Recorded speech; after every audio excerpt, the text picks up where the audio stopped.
Morning children, welcome back to online class.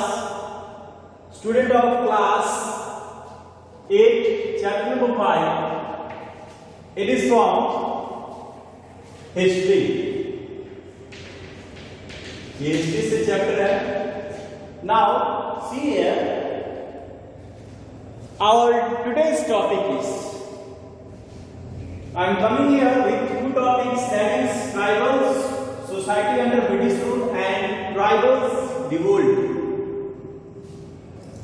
जैसा कि हम लोगों ने पिछली कक्षा में पढ़ा हुआ था ट्राइबल्स के बारे में कि ट्राइबल्स आखिरकार होते क्या हैं, तो उसी को कुछ लेकर के हम लोग आगे बढ़ते हैं और देखेंगे tribals society under British rule की क्या, ब्रिटिश रूल के अंडर में इस जनजातियों की क्या स्थिति थी, क्या कंडीशन थे. Now see here, the tribal population came mainly on the hilly and the forested region, and their main economic activities were hunting, gathering and strictly cultivation. Many tribals group practiced joint honor of land. कहते हैं कि ये जो लोग थे, कौन से लोग? ट्राइबल्स यानी आदिवासी. तो ये जो आदिवासी जो लोग थे वो समाज से दूर थे. तो समाज का जो नियम है, कानून है और समाज में कौन कौन सी चीजें होती हैं, उन चीजों से काफी अनभिज्ञ थे. It means they are totally depend upon the forest. वो जंगलों पर पूरा आश्रित थे, पहाड़ों पर रहा करते थे और उनकी इकोनॉमिक एक्टिविटी यानी कि जीवन को जीने के लिए कुछ न कुछ तो चीजें चाहिए कि जीवन को चलाया जाए. तो वो लोग क्या करते थे? मेनली हंटिंग ऑफ एनिमल, जानवरों का शिकार करते थे, खेती भी किया करते थे. साथ ही वो एक ट्राइबल का ग्रुप होता था, समुदाय होता था, कबीला होता था और कबीले का एक सरदार हुआ करता था और वही सरदार सारी चीजों को देखता था, नियम कानून बनाना उसी के सारा हाथ में रहता था. और इस तरह से जो है ट्राइबल्स अपना रूल, अपना जीवन जो है यापन करते थे. ड्यूरिंग द ब्रिटिश रूल और ब्रिटिश काल के दौरान the European grew indigo, jute, tea, coffee, sugar cane and wild scene on a large tract forested land और plantation and the establishment of the plantation displaced the tribal population and also took away their sources of livelihood.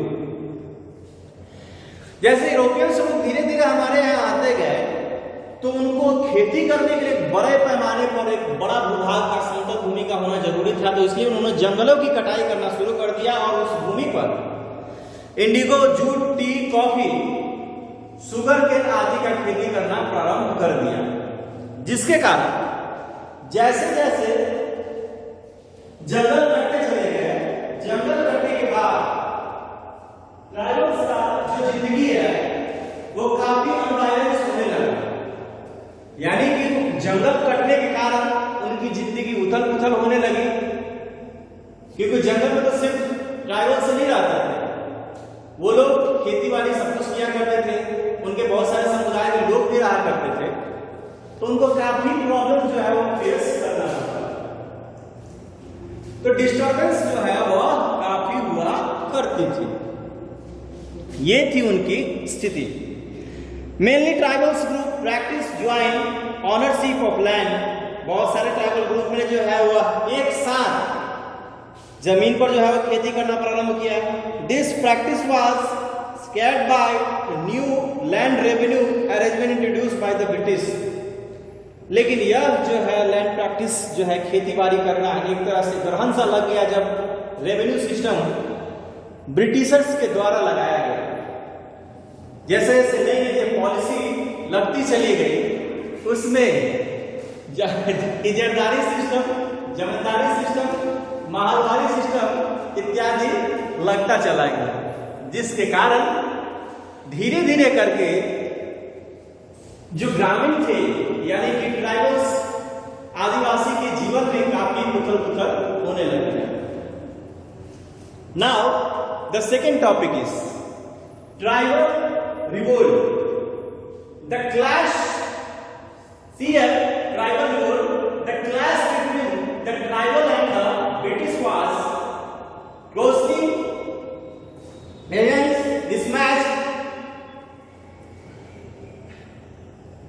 mismatched as the tribal people for the bows and arrows, axes and tools. लेकिन धीरे धीरे करके अब देखिए tribals का क्रांति कैसे हुआ, यानी कि आदिवासियों की क्रांति कैसे हुई। साधारणतः हम लोग जानते हैं कि ये सभी जो है वो पुराने ट्रेडिशन पर आधारित थे, यानी कि ये लोग जो टूल्स का इस्तेमाल किया करते थे वो टूल्स काफी पुराने थे और काफी पुराने होने के कारण उनको काफी दिक्कतों का सामना करना पड़ता था। It mean to say that कि यूरोपियन कंट्रीज में जो वेपन्स थे, जैसे बंदूक हो गया, आपका तोप हो गया, ये सब नए नए जमाने के जो टूल्स थे वो लोग यूज किया करते थे।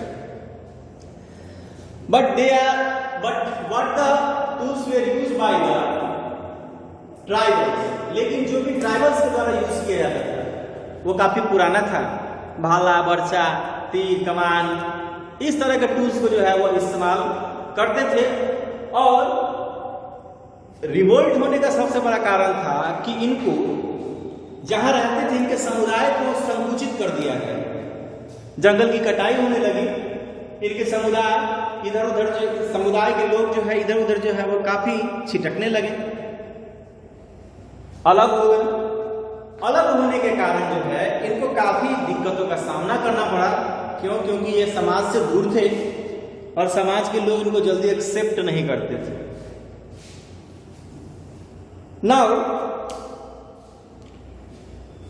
इन some cases the non tribal population to join the rebellions in their quest to get their demands fulfilled. अब इनकी डिमांड्स धीरे धीरे करके जो है वह बढ़ने लगे। उनके बढ़ने का सबसे बड़ा कारण था कि वो जो लोग थे जो भी धीरे धीरे करके अपने डिमांड्स को आगे बढ़ा रहे थे वो थे रिवेलियंस थे, यानी कि विद्रोही थे। तो रिवेलियंस अपने अपने चीजों को जो भी सामने रखते थे उसका कोई लीडर्स नहीं हुआ करता, कोई लीडर नहीं था। अब लीडर ना होने के कारण इनका जो भी रेबल होता था वो टाइम पीरियड एक नहीं था, यानी विद्रोहियों का कोई लीडर नहीं था, तो कोई समय नहीं था और कोई एक जगह नहीं था जिसको सेंट्रलाइज किया जा सके, जहां से ये लीडिंग को जो है वो लीड किया जा सके। तो चीजें काफी बढ़ती चली गई, उनको काफी दिक्कतों का सामना करना पड़ा और प्रॉब्लम्स धीरे धीरे करके बढ़ता चला गया। अब बारी आ गई उनको जानने की, समझने की कि कहां कहां से ये लोग अपने डिमांड्स को फुलफिल करें। तो ये लोग खुद ही हथियार उठा लिया करते थे और एक छोटी मोटी जो है वह रिवोल्ट, एक तरह से कहते मूवमेंट अपने राइट्स के लिए जो है वह हो जाता था ब्रिटिशर से। तो important tribal revolts of this period were those of, इस में भाग लेने वाले जितने भी जो ट्राइबल्स थे उनमें से कुछ ट्राइबल्स के नाम जो है आप इस बुक में देख सकते हैं। दो थे, संथाल थे जो बिहार से थे, बंगाल से थे और झारखंड से थे।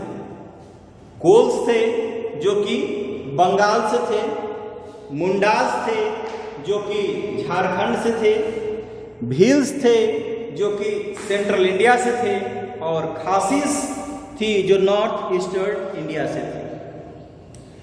तो आज के लिए बस इतना ही, मिलेंगे हम लोग नेक्स्ट टॉपिक के साथ इसी चैप्टर में। ये चैप्टर ज़्यादा बड़ा नहीं है, तो इससे संबंधित जितना भी आपके पास क्वेश्चंस होंगे उस क्वेश्चंस को बना लेंगे आप लोग, और शाम के समय जितना भी खुलता है जितने देर के लिए ग्रुप प्लीज उसमें क्वेश्चन को पूछे और मैं बताऊंगा उसमें। तब तक के लिए धन्यवाद, बने रहिए हमारे साथ।